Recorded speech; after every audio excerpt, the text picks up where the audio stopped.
wow, look at all that stuff. So this was a big, large donation from a local family that the hackerspace I was in donated to. As you can see, there's tons of boxes of random electronic stuff from the 1970s, 1980s, just about. It's just tons and tons of boxes. Really old electronic test equipment too. But some old people passed away in their family and they wanted to get rid of all this stuff, so they donated it to the electronics lab, which is at my university. And it's just tons and tons of different things, like different little boxes of screws and everything, and little boxes of wire. Everything you can think of. It's amazing. And everything was packed in little milk crates, little milk cartons. There's like a whole trash can full of milk cartons because we organized it in our own way without using milk cartons. So as you can see, the past clip, there was a trash can full of milk cartons, which is literally just full of random objects, which is pretty interesting. Must have taken a lot of time to organize everything. There was like this big box full of resistors, all desoldered by hand, and it was just amazing. And there's also lots of little labels and everything. A lot of everything's like pretty much labeled from like a typewriter. It was just amazing how much time went into this electronic collection. This is like the RF cart, so there's lots of RF different devices on there, like grid dip meters and different ham radio things. There's a manual for a grid dip meter with the schematic on it. It's pretty classic. And there's just tons and tons of different random things. FM band filter, whatever that is. And you can kind of know what that is. Old spool of like really crusty wire. Yeah, different gadgets and things for old RF things. I think that's a an RF oscillator. Cool, a Heath kit. Classic. And underneath we have another grid deep meter. Another really old classic piece of hardware. I think this is a Heath kit also. As you can see, the foam on this dip meter just deteriorated and it's just really gross. Got it everywhere. And looks pretty cool. It's all crusty and old. I think I'll clean up good though. That only thing that's bad is the foam. I think the grid dip meter survived over the age. Pretty nice bit of kit.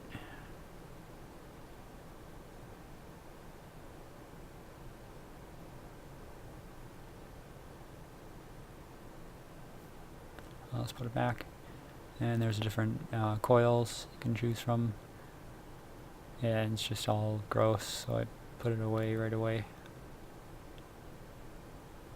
Yeah, it's just, yeah, might as well throw that right away. And just a random box of electronics components, which is pretty common in different sorts of boxes like this, just random pieces scattered around. I think it even came in the original Heathkit box, which is pretty cool. There's a Heathkit manual. Original Heathkit manual for a grid dip meter. I wonder if that's on the internet yet, or if it's been lost throughout the time. But the manual is pretty extensive. You can see that every little part is detailed with the part number on it, which is amazing. A step-by-step guide how to assemble it. Amazing. Teaches you how to solder through-hole components. Tells you how to cut the leads on that capacitor right there, which is pretty cool.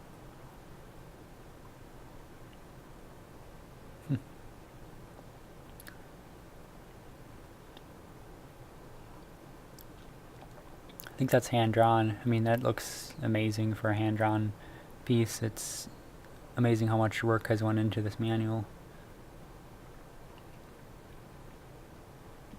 Now it's kind of lost for history because there isn't too much of these kits that are so detailed like this left.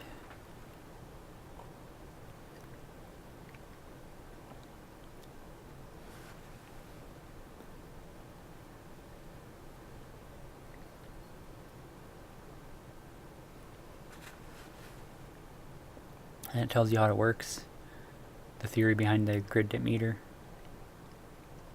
So it was a pretty good learning tool, I would say. And of course we got a complete schematic of the instrument.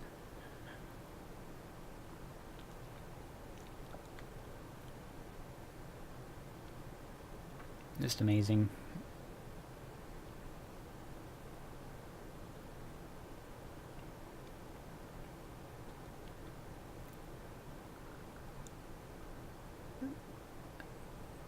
That's where those probes plug in and then goes through the different circuits.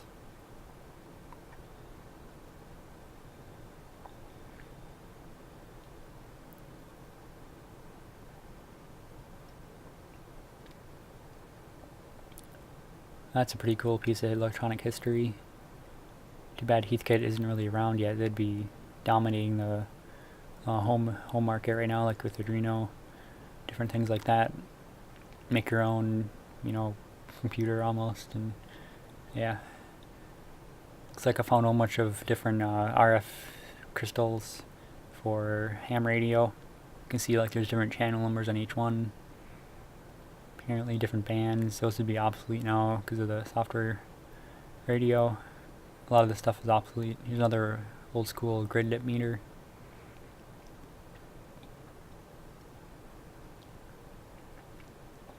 Good old Model 70. A nice variable capacitor in that one. If you didn't see that, it's pretty nice. There's like a big giant box of those variable capacitors. Amazing.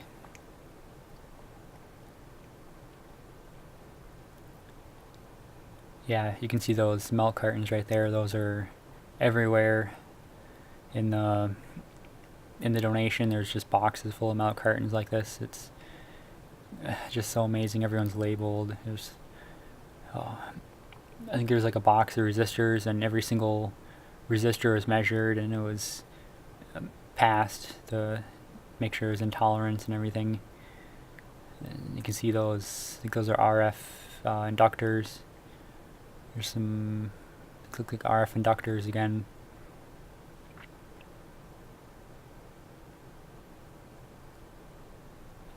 I think that's a power supply for something with like an antenna, I think. And this some random junk. Power resistors. Pretty nice power resistors. They're ceramic wire wound resistors. Just amazing. So much watts you can put through those and they won't even budge. Really nice ceramic baking on that one. And there's a CRT tube right there, which I believe is for like a test equipment since it's so small. Looks like an old oscilloscope CRT, which is pretty cool. There's the IHV connector on the top right there. And you can see the electron gun stuff right there. The made in the USA, which is pretty cool. Looks like a big vacuum tube almost, like a January. There's a serial number RCA. There we go. Original RCA CRT tube.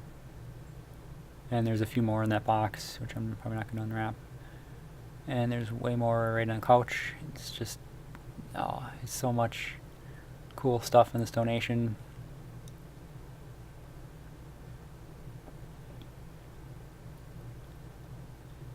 And I think that's everything in the RF cart. It's just random stuff. There's a box full of variable capacitors, which is just amazing. Look at all those. There's a triple variable capacitor. There's all different shapes and sizes. And I think those are project boxes down there. Transformers. Just thrown to random stuff I haven't organized yet. A whole bunch of really classic old transformers, various sizes and everything. What is that? Motors. Box of little motors. And that's just random stuff. Box full of really crusty cables I think we're going to toss out because they're so old. They're starting to crack and everything, and they're just not usable anymore, unfortunately. Wow, look at that box of potentiometers. It's amazing. It looks like every one is labeled too. The time that was put into making this collection is just astounding. And they've been desoldered from circuit boards too. They're not new. All of them have been desoldered. Looks like I found a new one there. But the large majority of them have been desoldered from the different circuit boards.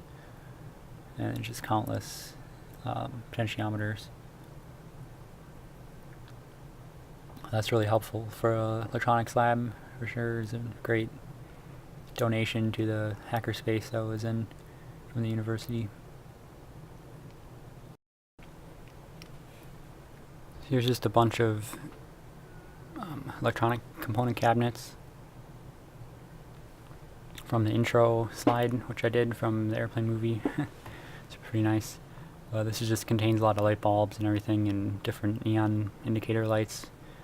And this is the really cool box of transistors. There's lots of different transistors from everything. They're just amazing. The 2NXXX is like the most. They're organized from the transistor numbers, different sizes, everything else, diodes, and each one was like desoldered from a board too. So it was just amazing how much transistors were in there. Looks like resistors in that one. Whole drawer full of desoldered resistors, and there's a bunch of different random things in milk cartons. Which is just amusing. Plugs, like lamp sockets, light bulbs, and that's just amazing. And you can't forget the box of motors. Here's another one. Really nice beefy motors from, I think they're all made in the USA too. It just feels really nice. It's very nice bearings on them still. They just look ancient, like they're from like the 60s or something, or the 50s. They're really nice quality motors. Fasco Industries, Rochester, New York. Made in the USA, there you go. I think it was 120 volt motor. And that's just a bunch of high voltage capacitors. Another box of transformers. Box of really nice high amperage potentiometers. And another box of variable capacitors. There's just tons and tons of nice electronic goodies in this one, in this donation. Meters, a whole bunch of panel meters, just a whole box full. Asbestos tile boxes. There wasn't any asbestos tile on them though, but it was just amusing why they're using asbestos tile boxes. I think that was another panel meter. There's project boxes down in the right corner. And let's look. I think those are panel meters. Yeah, asbestos boxes filled up with panel meters, all labeled.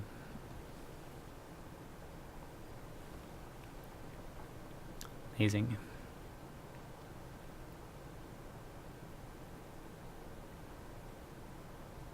Just close that box. Whatever, I'll just leave it open. Not close box. There we go. And just random stuff over here. Really crusty old box. It's just falling apart. The labels are so old, they're just disintegrating. And with these boxes is that it's just tons and tons of random components. Look at that, they labeled them. They labeled each one. Oh, that's just amazing. I kind of like those different colored ones, the red and green, blue packages. It's just kind of funny. Numerical. What's numerical? Ooh, little LED displays, I think. Here's just a few new parts which are in the thing right there. No, I think those were the packages of transistors. They saved those because they didn't have internet back then. Really old, crusty desolder connectors. IC sockets. Look at that. They're labeled round IC sockets, presumably for transistors. Wow.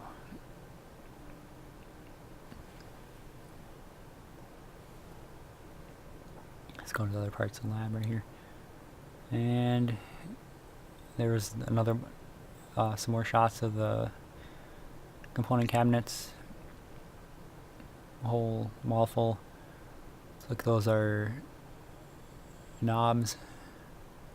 I think full of knobs.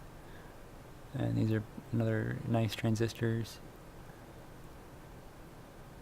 And I think those are, what does it say?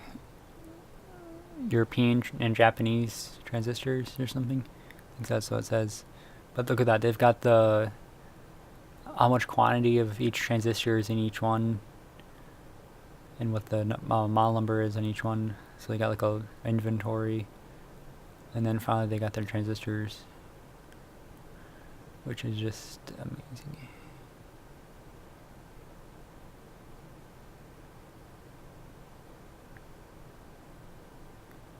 And so you go another drawer. I think these are FETs. They've got the inventory of the FETs, and then just a whole bunch. Oops, I actually spilled some there.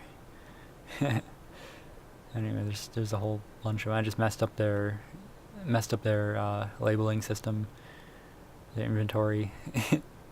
Oops. I might have to check some FETs off that list when I get around to it.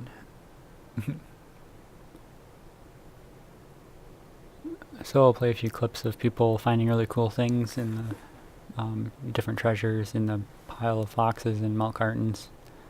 How about that? Oh. Auto transformer. This is a very axe. Wow, look at that. It's got gold contacts on there too. Mm-hmm. Was that the one Graphite sweeper arm. What's it? Who's it made by? Power stat. Oh. Bristol, Connecticut. Cool. It's a long, long way from home. This is just ridiculous, though. What the hell is this?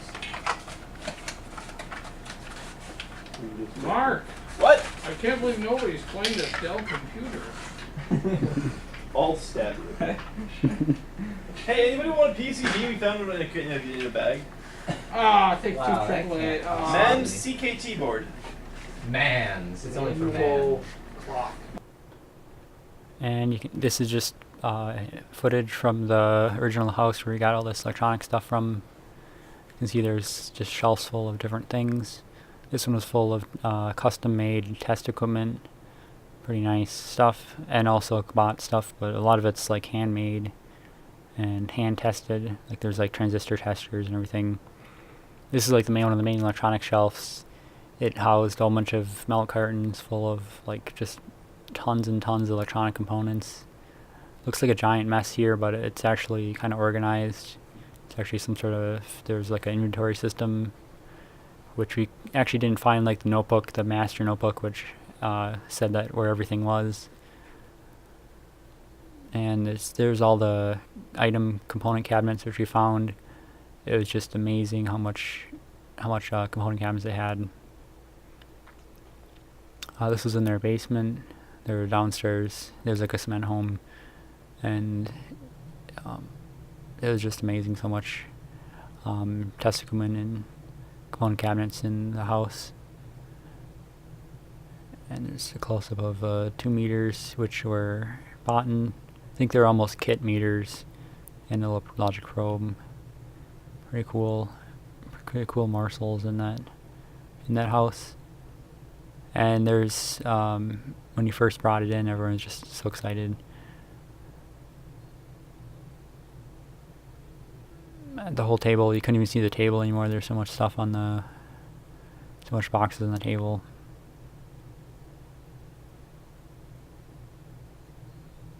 So that's the video. Hope you liked me rambling about different electronic things which were donated to the lab, the hackerspace. This hackerspace is at Michigan Tech.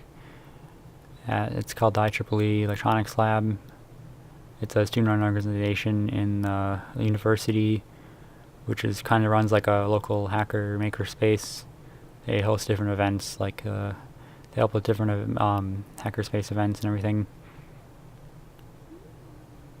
And it's a pretty cool place to be. So hope to see you next video, and I'll sign off.